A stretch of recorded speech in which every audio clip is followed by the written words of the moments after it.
meta atrás, ¿no? Les agradezco que se hayan quedado.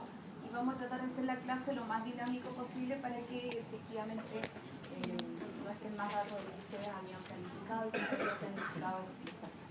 Efectivamente, como dice Verónica, yo hace años hice algunas clases, así que vamos a ver si nos resulta interesante. Bueno, mi nombre es Carolina Tanco, soy geriatra, soy jefe de la unidad de paciente crónico de Mutual y de la clínica Los Coihue y soy directora de la Sociedad de Geriatría y Gerontología de Chile. Ahí está mi correo y si les interesa un poco más geriatría siempre podemos estar conversando. Bueno, este es un tema súper importante para geriatría. Dentro de lo que es geriatría se denomina que es un síndrome geriátrico. Quiere decir que en el fondo es uno de los pilares o de los diagnósticos que nosotros ocupamos como punta de iceberg para poder realizar luego la cascada de diagnósticos diferenciales. ¿Tuvieron alguna clase de geriatría? Bueno, geriatría, como a lo mejor ya se los dijeron, se organiza distinto de un punto de vista de la medicina interna, básicamente porque centra su foco en la funcionalidad del sujeto. ¿Les comentaron eso, cierto? Bueno, siendo eso el objetivo principal de la geriatría, tiene algunas formas diferentes de trabajar, como por ejemplo que se trabaja habitualmente de manera multidisciplinaria. Pero no solamente eso, sino que esto se desprende de que la visión del sujeto debe ser distinta. Y esto tiene una raíz biológica, y es que en geriatría habitualmente tenemos síndromes geriátricos porque existe múltiples vías etiopatogénicas, múltiples síntomas y habitualmente más de una cadena causal para lo que vamos a estar viendo en el adulto mayor. Entonces el foco es absolutamente distinto a la unidad diagnóstica, que es lo que habitualmente se nos enseña en medicina interna. O sea, ustedes no van a ver hepatitis ictericia, probablemente van a ver, si es que es una hepatitis, dolor abdominal, van a haber deshidratación, podrían no tener fiebre, incluso podrían prácticamente no tener una ictericia importante. Y esto dice relación con los cambios que existen de manera fisiológica en el envejecimiento. Entonces es importante tener en el fondo el conocimiento de por qué la geriatría se organiza así y no es como una especie de delirio místico de los geriatras. En este sentido, la polifarmacia es uno de los síndromes geriátricos que primero se acuñó y permite entonces poder hacer una bajada importante y ordenada para el médico y estructurar finalmente el pensamiento médico, porque de eso va a depender qué tan exitosos sean ustedes o no en su quehacer clínico. ¿Ya? Bueno, en el marco epidemiológico, yo creo que esto lo conversaron un poco en la clase de geriatría general, pero según los datos de la ONU, Chile, ustedes saben que está envejeciendo rápidamente. Actualmente somos el segundo país más envejecido después de... ¿Recuerdan de qué país? Bueno, se pensaba hace unos años que era después de Uruguay, pero en realidad es después de Brasil. Brasil es el país más envejecido del cono sur. Y Chile para el año 2030 en el fondo se proyecta que vamos a ser el más viejo. Y esto tiene que ver con una transición demográfica, ¿cierto? Que ustedes saben que estamos viviendo bastante. Las mujeres alrededor de 85 años, los hombres alrededor de... No, 82. Pero independiente de eso, vemos muchos abuelitos de 90 y a lo mejor muchos de ustedes tienen familiares, tienen conocidos que ya son nonagenarios. De hecho, de acuerdo al último censo, pero no el último, el anterior, adultos mayores prácticamente centenarios eran alrededor de 900.000. Igual es harto. Si pensamos en centenarios, gente que llega a los 100 años.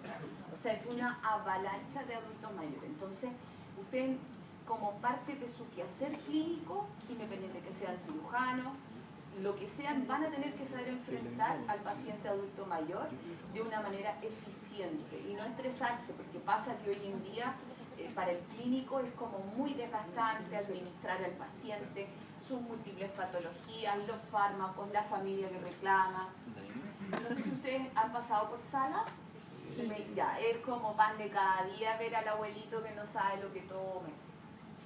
Bueno, tenemos entonces aproximadamente una persona mayor de 70 años por cada 10 habitantes, pero esto piensen que eran unos datos en el fondo todavía un poquito antiguos, 3 años atrás, una cosa así, y pronto vamos a hacer 1 de cada 5 en Chile, ¿ya?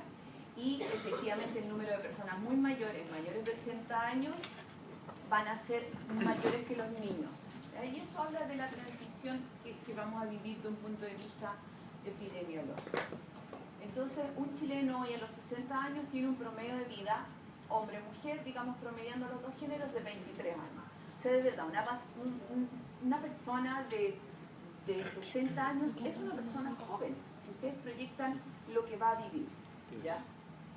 De los cuales 18 años van a ser de vida saludable, y esto nos ubica en el lugar 10 de los países del mundo. Nosotros esperamos que efectivamente el envejecimiento se extienda como envejecimiento exitoso, que quiere decir básicamente que las personas van a conservar su autovalencia y van a seguir siendo miembros activos de la sociedad, ojalá más que estos 18 años. ¿Ya? Nosotros esperamos que efectivamente podamos extender desde los 60 años, a lo mejor una persona que llegue 20 años saludables a los 80 años, y se estima que más o menos van a haber prácticamente unos 10 años más de sobrevida si proyectamos que esa persona va a vivir entre 85 y 90 años, ya con cifras más informales. De un punto de vista clínico, el saber de geriatría tiene un impacto sobre la salud pública alto, porque en la medida que los pacientes envejecen, deben ser administrados finalmente como una carga al sistema, que no es como la patología aguda que entra y sale, como por ejemplo una neumonía, ¿cierto? Una infección urinaria. Ustedes van a tener un paciente que va a entrar al sistema y lo van a tener que seguir viendo, con reagudizaciones, con periodos buenos o malos, pero van a ser largos periodos de tiempo. Y eso tiene que ver básicamente con las patologías que predominan, y en relación a la transición demográfica viene obviamente una transición epidemiológica, que es la que estamos viviendo, y por eso predominan las patologías crónicas, y que son las que ustedes saben, las del sistema circulatorio, fundamentalmente infartos al miocardio, eventos cerebrovasculares en general, enfermedad arteriosclerótica, y después enfermedades del sistema respiratorio, limitación crónica del flujo aéreo, EPO, ¿cierto? Que enfermedad pulmonar obstructiva crónica, etc. Y después ya vendrían enfermedades del sistema digestivo, no siendo menor la tasa de tumores o de cánceres, finalmente. ¿Ya? Bueno, en el año, aquí les voy a dar algunos datos para que ustedes vean la realidad con la que se van a encontrar al pasar por el internado. O sea, esto está a la vuelta de la esquina, o al pasar ya... ¿ustedes de qué año? O sea, ya este año y el otro año ya están ahí. Bueno, en el 2014, de acuerdo a los datos del MinSal, que estos son entre 2012 y 2014, la publicación más reciente, egresaron 3.335 pacientes más o menos, mayores de 65 años del sistema público, y esto equivale a un 20% del total país de ese año. En España, hoy en día, el 80% de las camas están siendo ocupadas por mayores de 65 años, y equivale al 100% del gasto de salud.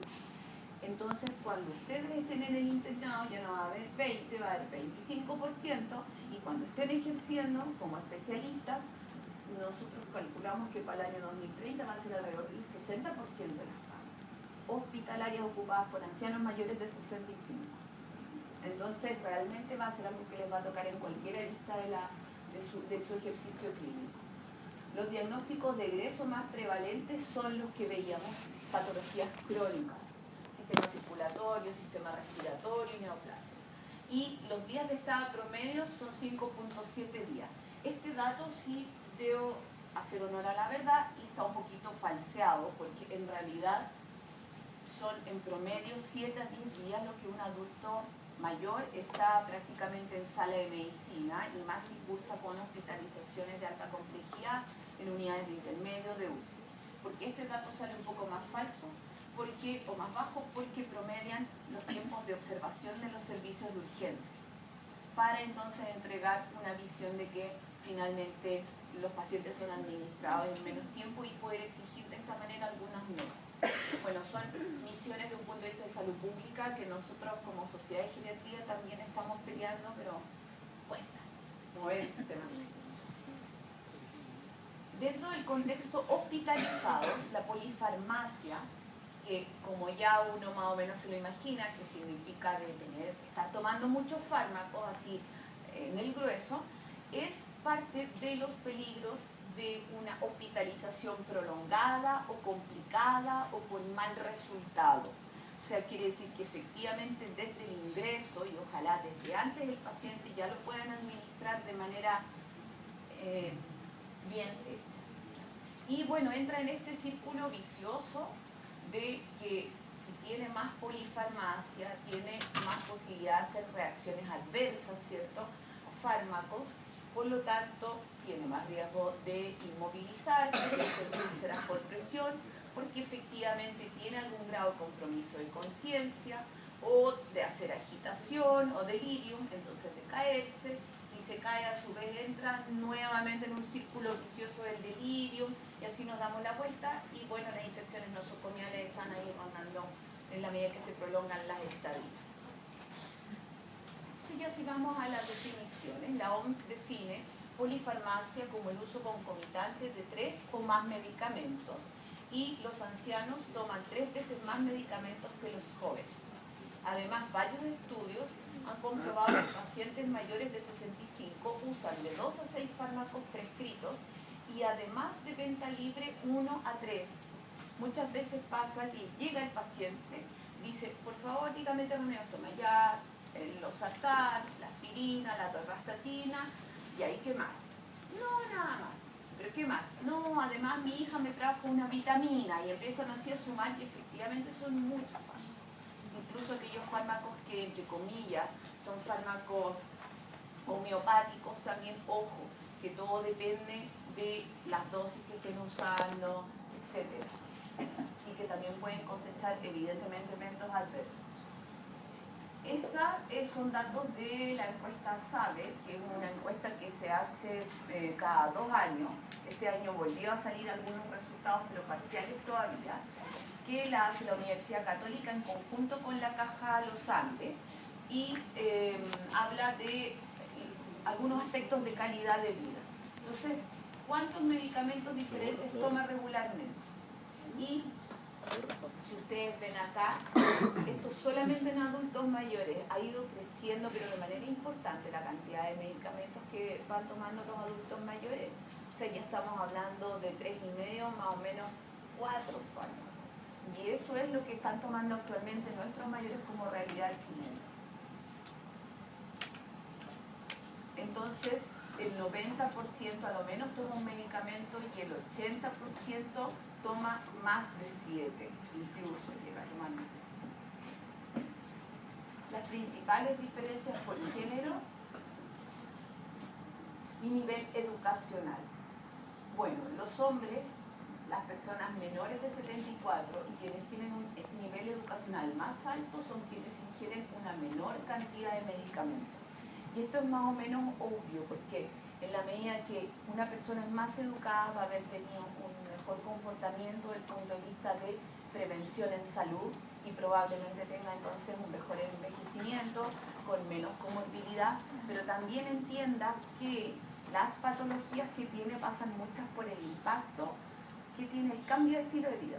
De hecho, por ejemplo, el Joslin Center, que es como referente del diabetes de Boston, tiene absolutamente publicado que el 60% de los diabéticos, incluso en edad muy avanzada, logran control con dieta.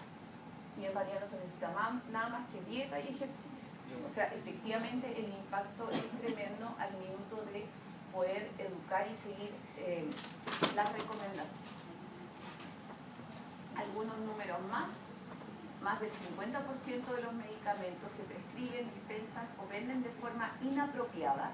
Y aquí hay otro concepto que vamos a revisar, que se llama prescripción inapropiada. La mitad de los pacientes no los toma además correctamente. El uso excesivo, insuficiente insuficiente o indebido de los medicamentos tiene efectos nocivos para el paciente y constituye obviamente un desperdicio de recursos. Más del 50% de los países no aplican políticas básicas para fomentar el uso racional de los medicamentos. De hecho, si ustedes lo piensan, aquí en Chile, solamente en algunas clínicas, pocas, está instaurado esto del farmacólogo clínico, por ejemplo, que finalmente enciende las alertas respecto de los distintos eventos adversos, las combinaciones de fármacos, las posologías, los horarios, pero en el sistema público y en gran parte del sistema privado no existe nada de eso. No existe una especie de bono o algún aliciente para que el paciente sea finalmente controlado y se cumplan las metas con menos intervenciones farmacológicas. ¿Ya?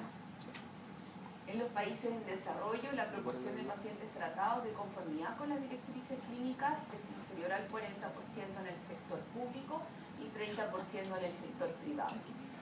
Y esto más que tiene que ver con el tema de que hay a lo mejor recursos económicos o hay algunos tipos de aprensiones de los colegas que practican en el sector privado, tiene que ver con que culturalmente el paciente siente que tiene que salir con una receta de la consulta médica, con un fármaco, o sea, así sea una vitamina, un paracetamol, lo que sea.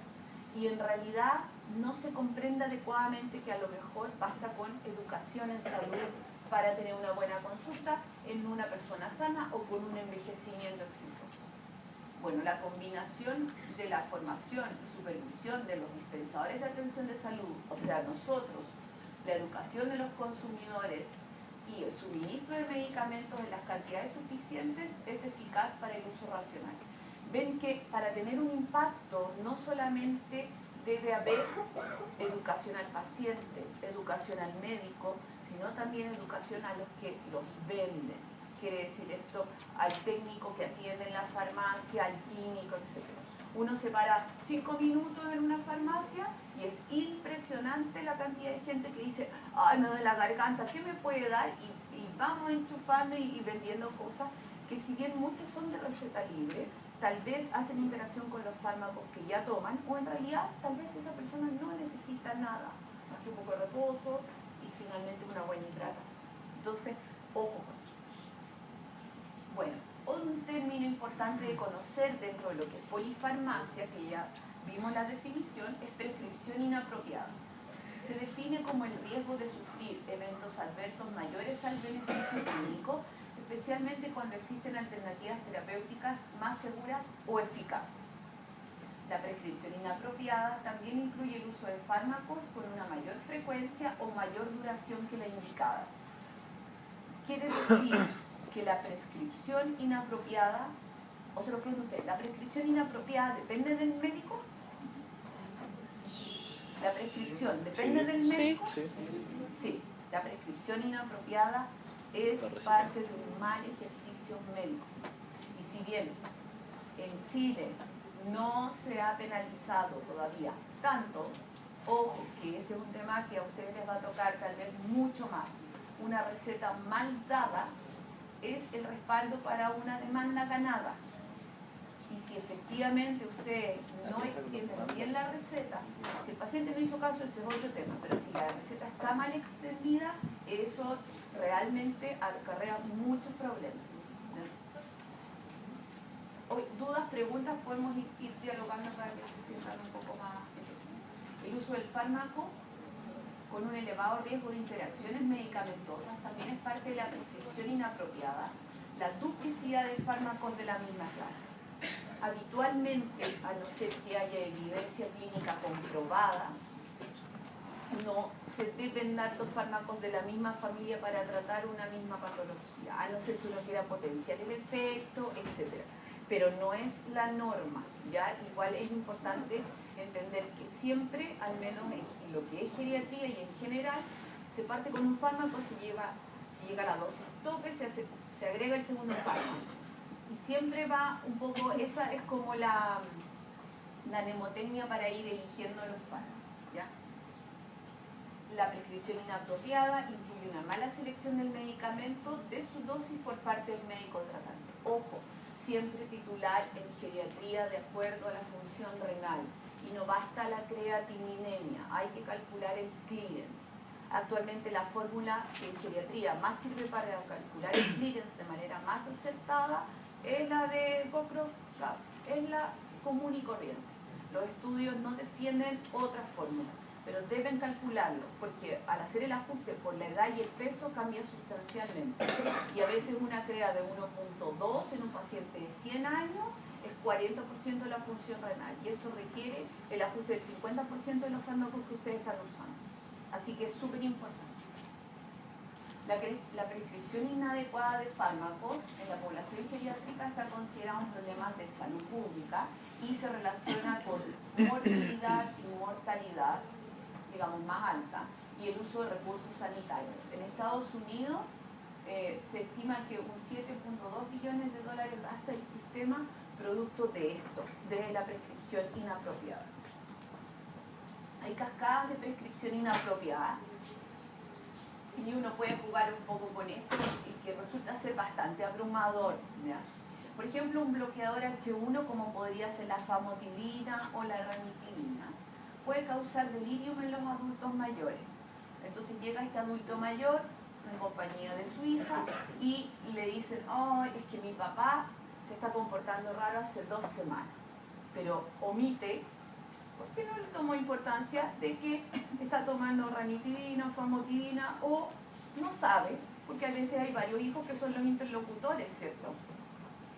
Entonces tú lo ves y dices, ay, que tengo como antipsicótico, algo para calmarlo, solamente tengo haloperidol, que es un antipsicótico de las líneas más clásicas, o sea, es un antipsicótico típico, pero anda bastante bien en dosis baja y es barato, ¿ya?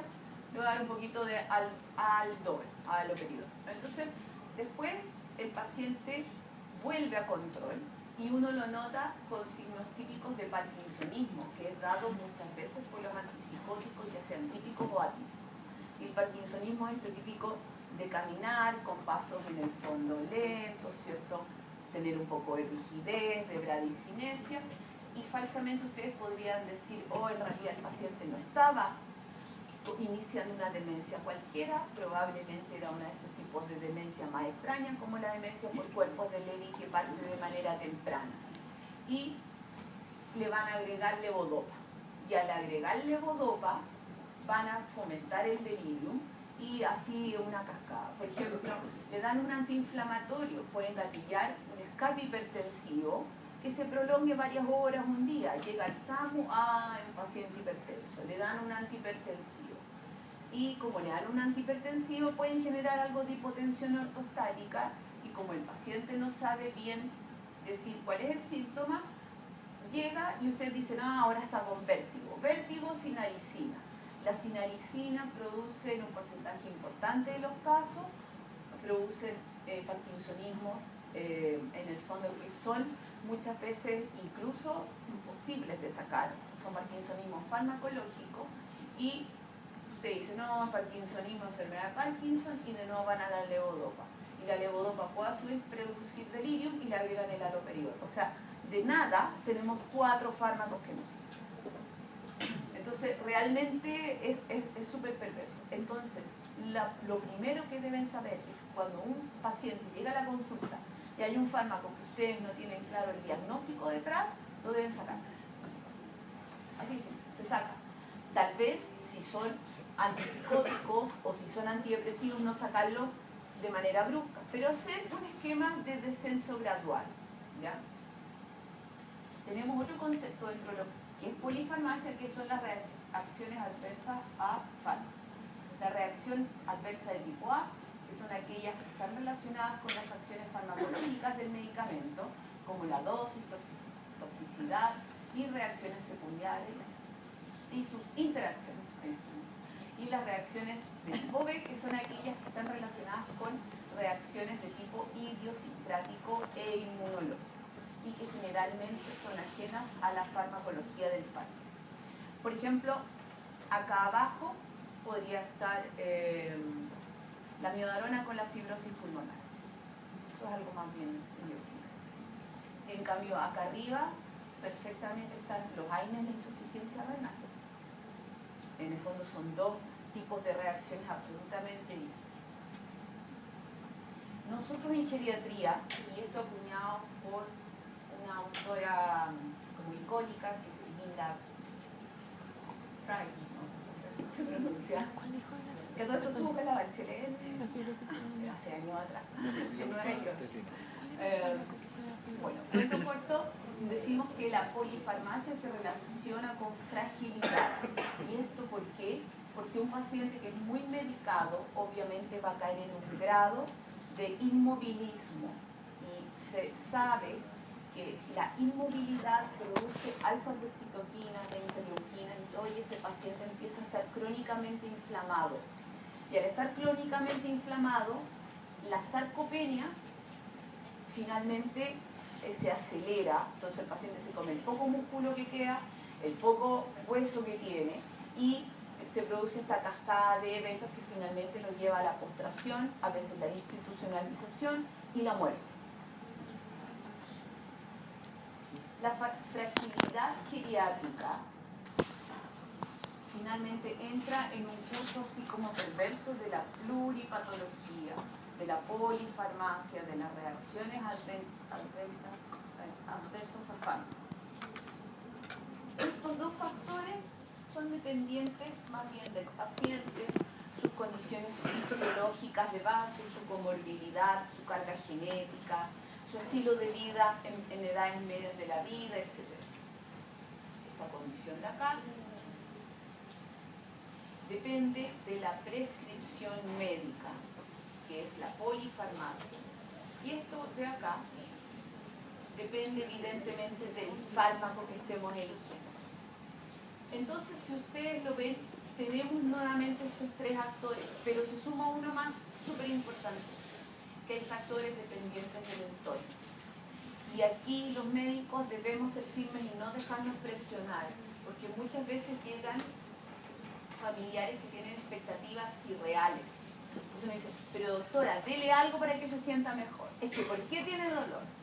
Es que, ¿por qué se le olvidan las cosas? Ya le expliqué, tú ya le explicaste lo que es una demencia. No, es que debe existir algún remedio. Y ya caen en dar fármacos que no tienen ninguna evidencia. Le das la vitamina E en alta dosis, que no tiene ninguna evidencia, la ginkgo biloba, que tampoco tiene evidencia, y así puedes caer en darle cosas porque finalmente sientes que tienes que satisfacer las demandas de tu paciente o a veces de ese familiar. Por otro lado, algo que pasa mucho, sobre todo en el sector privado, es que hay una politratancia, y es que el familiar con su paciente, que habitualmente forman un binomio en geriatría, lo mismo que en pediatría, no se sienten tan conformes con el tratamiento que le dije, entonces dije, no, es que a mí no me gusta cómo me vio la geriatra, me voy a ir a la neuróloga. Entonces llegan a donde la neuróloga y la neuróloga deja otros remedios más, pero dice, ya no le va a sacar lo que dijo la geriatra, que fue la geriatra recibe. Entonces tampoco están tan conformes que dijo la neuróloga, no, es que la voy a llevar donde el psiquiatra, va donde el psiquiatra. Y así el paciente se va cargando y cargando de fármaco. Pero también tiene que ver un poco con esto de las expectativas, y tiene que ver con que efectivamente la mirada hiper especializada del adulto mayor no ha demostrado que el sistema sea ni más sustentable ni más exitoso. Exitoso significa que no preserva la calidad de salud de los individuos y que finalmente la tratancia de las patologías de base es menos óptima. Y además, hay veces hay varios interlocutores, que eso ocurre harto.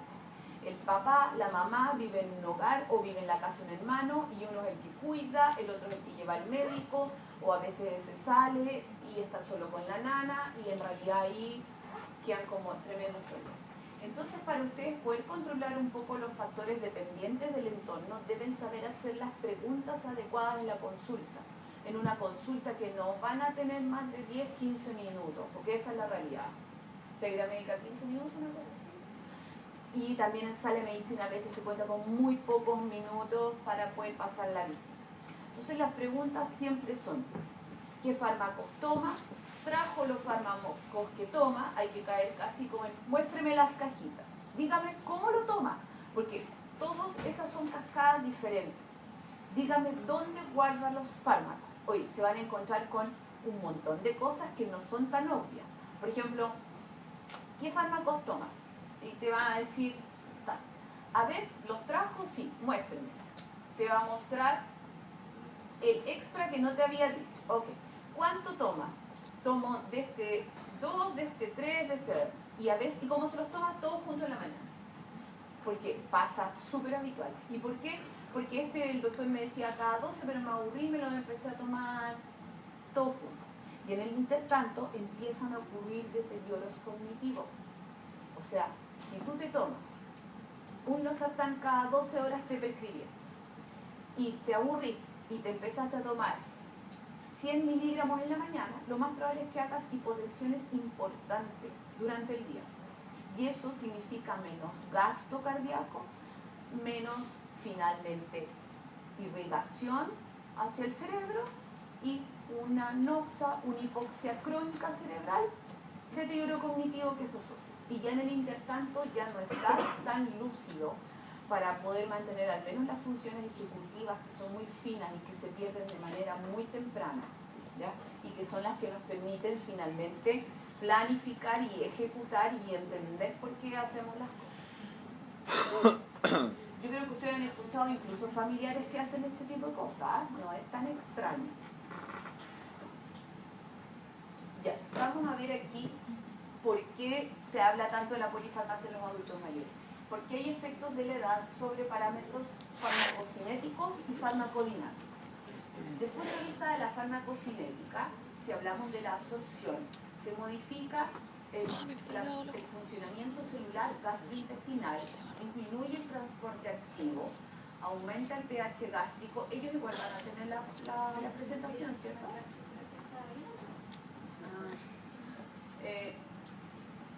Disminuye la velocidad de vaciamiento gástrico, disminuye la velocidad de tránsito gastrointestinal, disminuye el primer paso hepático y como consecuencia entonces vamos a tener menos absorción de nutrientes, menos absorción de fierro y de tiamina. Por eso la anemia es bastante frecuente en los adultos mayores, no solamente porque exista una mielodisplasia que a veces se ve asociada a patología crónica, sino porque efectivamente la absorción de hierro, tiamina, incluso de ácido fólico está disminuyendo.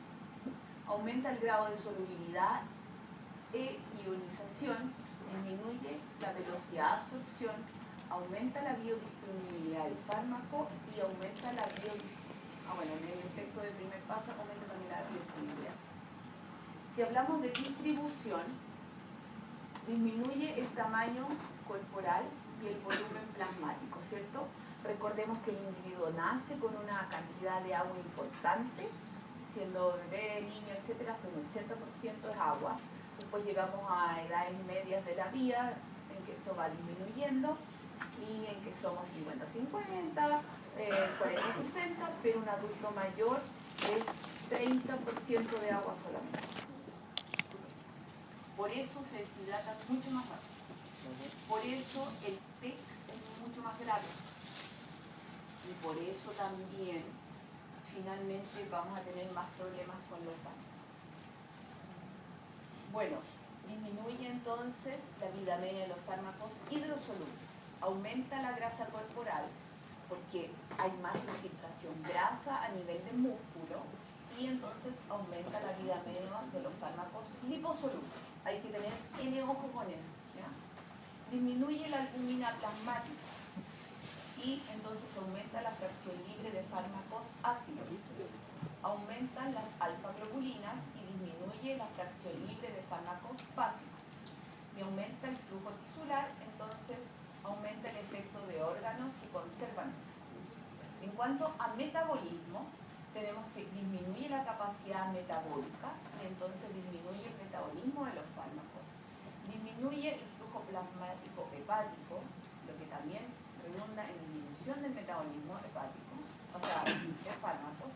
Disminuye la masa hepática, por lo tanto, el Vmax de la farmacocinética se satura más rápido. Respecto a la excreción, disminuye la masa renal, disminuye las células del parénquima renal, disminuye el flujo plasmático renal, disminuye el aclaramiento de creatinina y por lo tanto disminuye el aclaramiento renal de los pacientes. Entonces, por eso, cuando a veces los internistas dicen, no, si el geriatra le está dando dosis homeopáticas a esta señora de antidepresivos, no son homeopáticas. Y se ven síndromes serotoninérgicos, por ejemplo, con sertralina 50 miligramos. Sí se ven alzas hipertensivas, aumento de la frecuencia cardíaca, sudoración, confusión. O sea, sí lo puedes ver con dosis más. Así que ser prudente y siempre partir básicamente con dosis bajas, ¿ya? Sobre todo en lo que son psicofármacos. Si hablamos de modificadores de la farmacodinamia producido por la edad, tenemos que hay una disminución de la actividad de la noradrenalina, de la dopamina y de la acetilcolina con alteración en la neurotransmisión cerebral.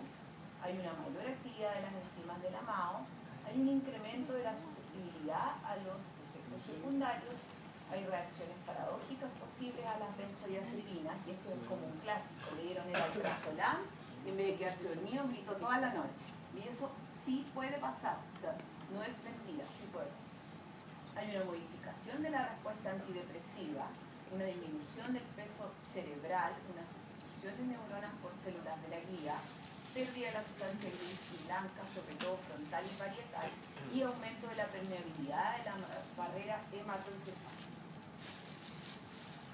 Entonces, ¿cómo podemos recetar adecuadamente? Existen algunas recomendaciones que son claves para prevenir el riesgo de los medicamentos. Primero, debemos tener un buen diagnóstico y este debe ser preciso. Es fundamental una evaluación geriátrica integral y evitar el tratamiento que sea solo sintomático. O sea, en relación al síndrome geriátrico o al síndrome que ustedes quieran, efectivamente desplegar la cascada de diagnósticos diferenciales y estudiarlos. Si mientras tanto están estudiando ese deterioro cognitivo, ese síndrome demencial, se pueden tomar su tiempo y pueden dar algo para que el paciente sea más manejable, si encuentran que no es necesario finalmente hospitalizarlo. Pero nunca quedarse solamente en el tratamiento sintomático. Realizar una historia farmacológica completa y revisar fármacos actuales antes de prescribir. Parte de la anamnesis, geriatría igual que la medicina interna, tiene como base la historia clínica y no hay que saltarse los pasos. Yo entiendo que es una lata y que finalmente uno pone así casi que paciente clote y ya, pero de verdad que es importante poder construir la historia. Además es muy diferente si hablamos que un fármaco desencadenó a lo mejor algo como que el paciente estaba desorientado, o que el paciente se cayó, o que el paciente empezó con vértigo o lipotimia. Es muy diferente eso a hablar de que esto ocurrió sin haber elementos desencadenantes, ¿ya? Bueno, eliminar aquellos fármacos cuyos diagnósticos no se pueden identificar, y es lo que les comenté recién. Considerar la posibilidad de tratamiento no farmacológico, lo que hablábamos también en relación a la diabetes, la hipertensión. Establecer como objetivos para el tratamiento alivio sintomático o curativo. Hay veces en que ustedes van a tener patologías que efectivamente no van a poder mejorar.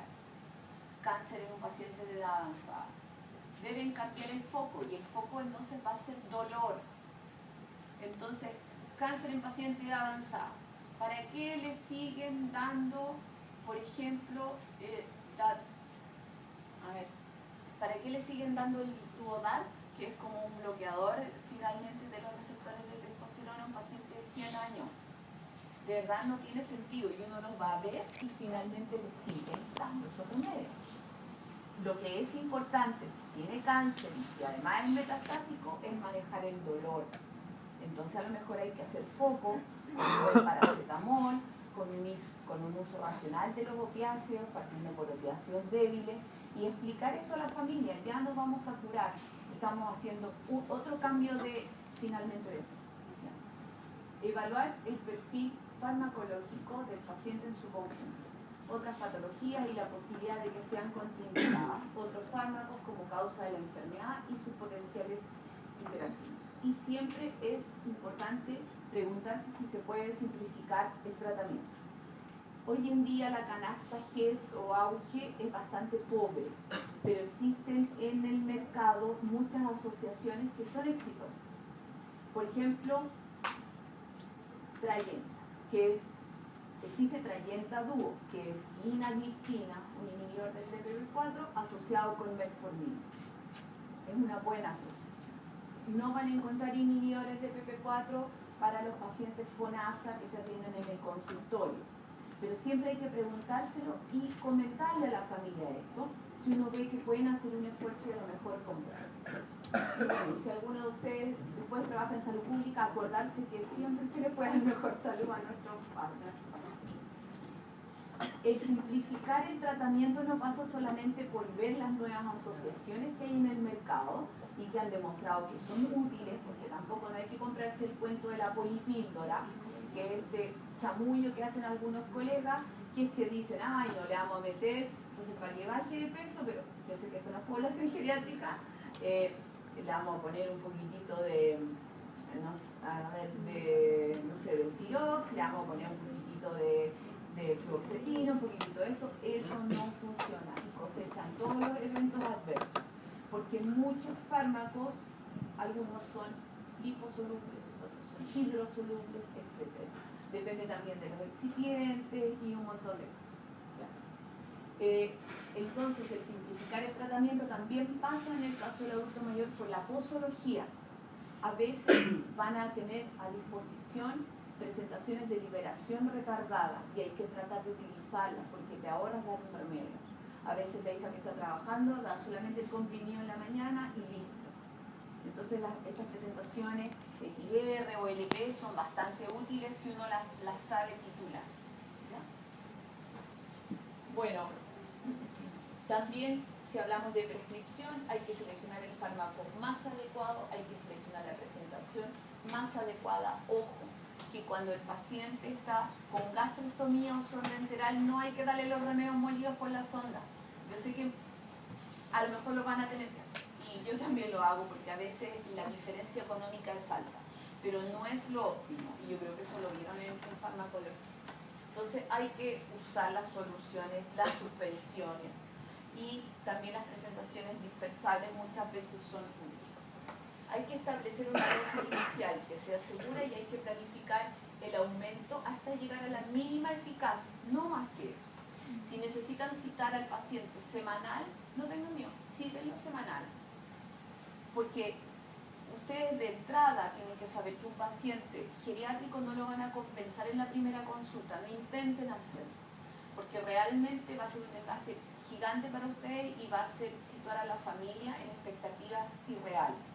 Entonces hay que explicar que en el fondo esto es como, yo muchas veces digo como arreglar un autopisco. Uno va partiendo como por distintas piezas hasta que finalmente logras que en el conjunto ande. ¿Ya?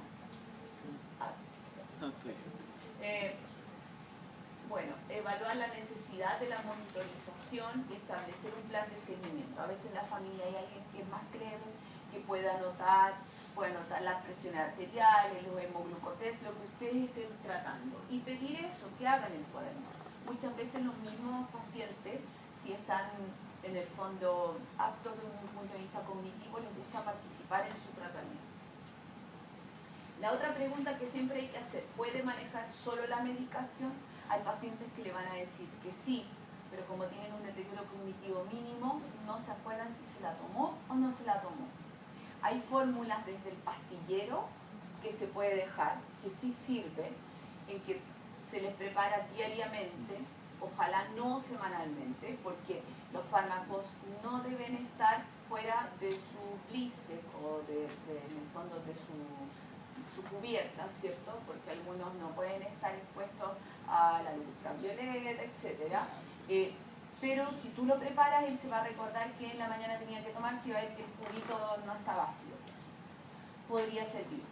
Existen pastilleros, por ejemplo, que tienen luz y voz, pero no nos han llegado a eso. No han llegado solo los con luz.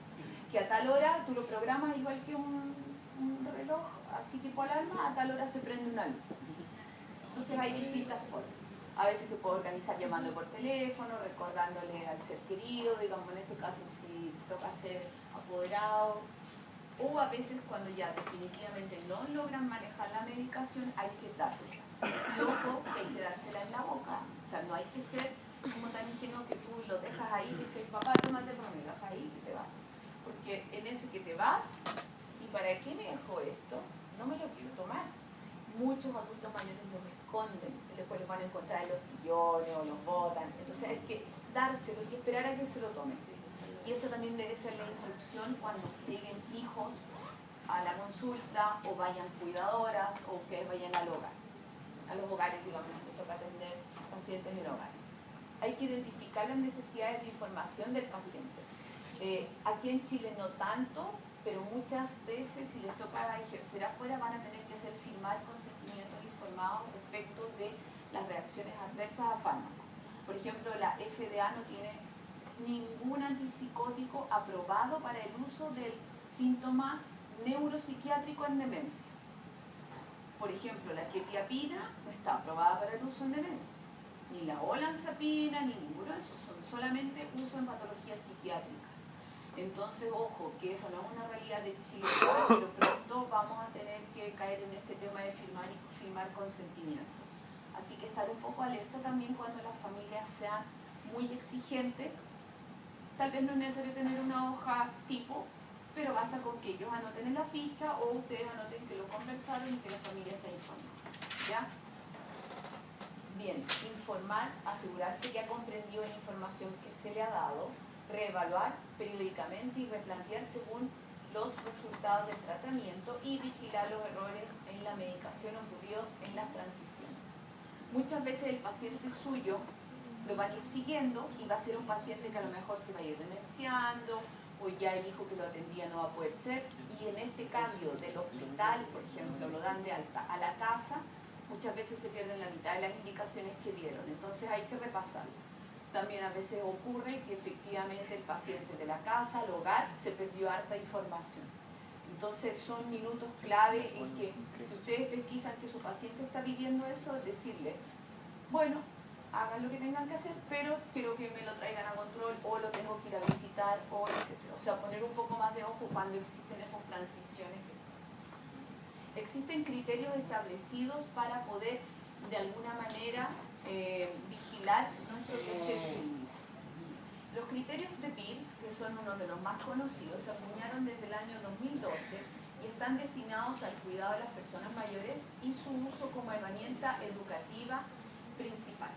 Lo pueden descargar de la página de la American Geriatric Society y hay una actualización del año pasado. Varía muy poco de lo que más adelante les voy a mostrar, pero para que ustedes sepan, incluyen población envejecida mayor de 65 años, se utiliza tanto en adultos mayores de la comunidad como institucionalizados, o sea, también les sirve si están hospitalizados. Incluye la mejora de la selección de los medicamentos recetados por los médicos, la evaluación de los patrones de consumo de drogas y la educación de los médicos. O sea, nos ayuda a estar en un constante también revisión de lo que nosotros hacemos. Reduce la exposición a prescripción inapropiada, que es nuestra responsabilidad, y utilizando los criterios de Pearce, la tasa de prescripción inapropiada oscila entre un 27 en la comunidad y un 47 en los adultos mayores, o sea, baja ostensiblemente. Así que es una buena herramienta que tenemos, ¿ya? Y funciona de la siguiente manera. Tienen el fármaco o la droga, tienen la justificación y tienen acá el grado, en el fondo, la recomendación, ¿ya? Entonces, por ejemplo, antiinflamatorios no esteroidales, y dicen, incrementan el riesgo de sangrado. Además, ¿saben lo que hacen? Reúnen la última evidencia disponible, y eso es como súper bueno porque finalmente uno no tiene el tiempo de estar viendo cuáles papers son los top o no los top. Ahora siempre irse a las guías clínicas que son de consenso, eso es como ya lo básico. Pero aún así, esto te ahorra un montón de lectura. Entonces, incrementan el riesgo de sangrado gastrointestinal, terapéutica, sobre todo en adultos mayores de 75 años, que pueden usar en forma concomitante anticoagulantes o antiplaquetarios. Use con inhibidores de la bomba de protones. Entonces la recomendación es evitar y el grado de recomendación es fuerte. Entonces es súper, en realidad, fácil. Y ahí más encima te menciona alguno. O sea, anticolinérgicos, entonces tienen un efecto anticolinérgico alto, dado que la depuración disminuye con la edad, tienen alto riesgo de confusión, boca seca y constipación.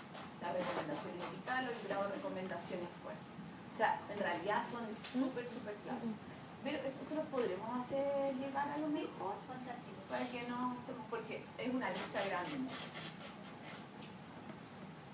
Entonces, como van pasando por distintas familias de fármacos. Otros criterios, que en realidad son, a mí me gustan mucho más, son los criterios stop-start. Independiente de que los estudios, comparando uno u otro, dicen que es igual de eficiente usar un criterio o el otro criterio. A mí en lo personal me gustan más estos stop-start. Y estos criterios hablan de la utilización inapropiada de medicamentos en los adultos mayores, dado que esta ya sabemos que conlleva frecuentemente a reacciones adversas. Estos fueron por primera vez publicados en el año 2008 y esta es la última actualización que se ha publicado en el 2015, pero son los criterios de consenso del año 2014.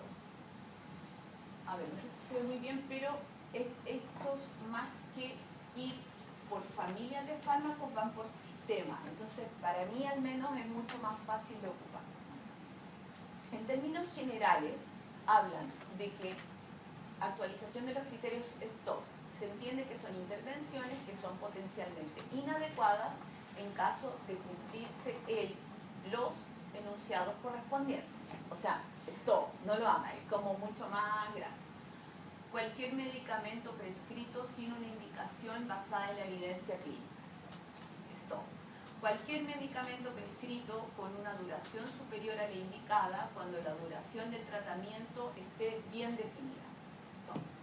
Cualquier prescripción concomitante de dos fármacos de la misma clase, como dos AINES, inhibidores selectivos de la recaptación de serotonina, diuréticos de asa, inhibidores de la enzima convertidora de la angiotensina, anticoagulantes que deben optimizarse. La monoterapia dentro de esta clase de fármacos antes de considerar un uno. Son cosas que recién las vimos y que suenan de perogrullo, pero de verdad que a veces, por ejemplo, salió un estudio que decía en el año como 2013 que decía que los IECA más NARA2 era lo mejor para poder evitar la progresión del daño renal, los hipertensos, todo el mundo anda los sartán con enalapril. Obviamente que es un desastre, o sea, hay que fijarse. A veces los psiquiatras quieren potenciar sus tratamientos psiquiátricos, entonces dan, por ejemplo, y me ha tocado sertralina con escitalopram o citalopram, que son fármacos primos, inhibidores de la recaptura de serotonina, pero en realidad lo que hay que hacer es elegir uno y llevarlo al máximo, ¿ya? Y así. Entonces, si vamos por sistema, hace una revisión por sistema que es como bien entretenida. Por ejemplo, el sistema cardiovascular. Digoxina en pacientes con insuficiencia cardíaca congestiva con función sistólica conservada. Stop. No. Amiodarona como tratamiento antiarrítmico de primera elección en las taquiarritmias supraventriculares. Mayor riesgo de toxicidad que controlando la frecuencia. Stop. O sea, en realidad es súper claro. Además, lo que es bueno es que reúnen toda la información como les comentaba. IECA o los agonistas de los receptores de angiotensina en pacientes con hipercalemia. Stop. O sea, además que fisiopatológicamente hace mucho sentido, entonces realmente es fácil de grabarse, porque uno no va a estar indicando algo y como leyendo, no es posible. Diuréticos de asa para edemas maliolares sin evidencia de insuficiencia cardíaca, síndrome nefrótico o insuficiencia renal. No, porque a veces en realidad a cualquier cosa le tiran diurético, lo que venga, si no sé, edema en la cara, beta bloqueadores en combinación con verapamilo o diltiazem, riesgo de bloqueo cardíaco, o cuando hay algún tipo de bloqueo de base, ¿cierto? Y así, por ejemplo, tenemos esta que es la sección C, que habla de los antiagregantes, anticoagulantes. Aspirina a dosis superiores de 160 miligramos día aumenta el riesgo de sangrado sin mayor eficacia. Súper, lo está diciendo. ¿ya? Aspirina en pacientes con antecedentes de enfermedad ulcerosa péptica sin inhibidores de la bomba de protones. Aspirina más clopidogrel para la prevención secundaria del ictus, salvo que el paciente tenga un estén coronario, un síndrome coronario agudo o una estenosis carotidia grave y sintomática. No hay evidencia de beneficio. O sea, realmente ni siquiera tuviste que ir a repasar las guías del manejo como del infarto o de qué es lo que está pasando de la suerte. Te lo dice todo. Entonces es súper, súper bueno.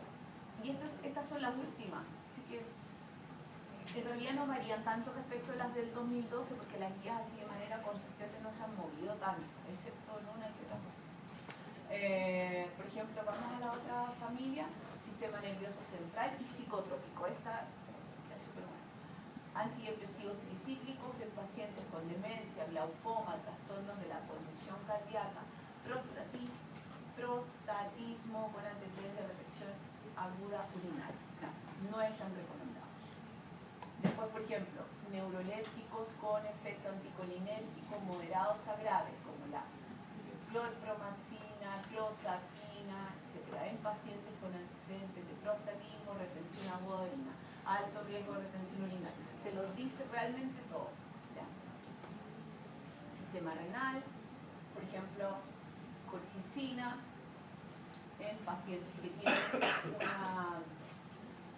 un clearance menor a 10 ml minuto, y así es súper preciso. Sistema gastrointestinal, sistema respiratorio, sistema musculoesquelético, sistema urogenital, sistema endocrino, analgésicos, fármacos que aumentan en forma predecible el riesgo de caídas en personas mayores. Incluso hace este acápite que es bastante como interesante. ¿Ya? Por ejemplo, neuroeléctricos pueden producir discrepancia,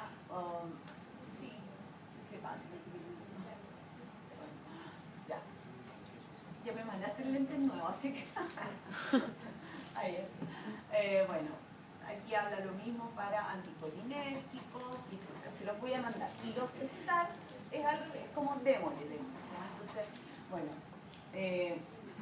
antagonistas de la vitamina K, inhibidores de la trombina o del factor XA en presencia de fibrilación auricular crónica. Sí, Sara. Y ECAS en la insuficiencia cardíaca, sistólica y o cardiopatía isquémica bien documentada. Está. Bloqueadores beta en la cardiopatía isquémica. Está. Y así van pasando por sistemas. Realmente es súper como... Estos son los criterios Stop-Start que había el 2012. ¿Ya? Y que en realidad no varían tanto, pero obviamente que tienen que basarse en la última evidencia. Entonces, en conclusión, la polifarmacia es un importante problema de salud pública que afecta principalmente a la población anciana. La polifarmacia precipita una cascada de eventos relacionados con la fragilidad geriátrica que condicionan una mayor morbilidad y mortalidad en ancianos. Y la polifarmacia es un desafío para el clínico dado la complejidad del paciente geriátrico, y esta debe ser manejada de manera multidisciplinaria para poder educar de manera adecuada. A veces ustedes van a estar agotados y en realidad enfermería clínica apoyarlos con todo este tema. Y obviamente un clínico, ojalá clínico. La polifarmacia debe ser activamente detectada, manejada y manejada de manera, pero con seguimiento. Muchas gracias. Termino en audio.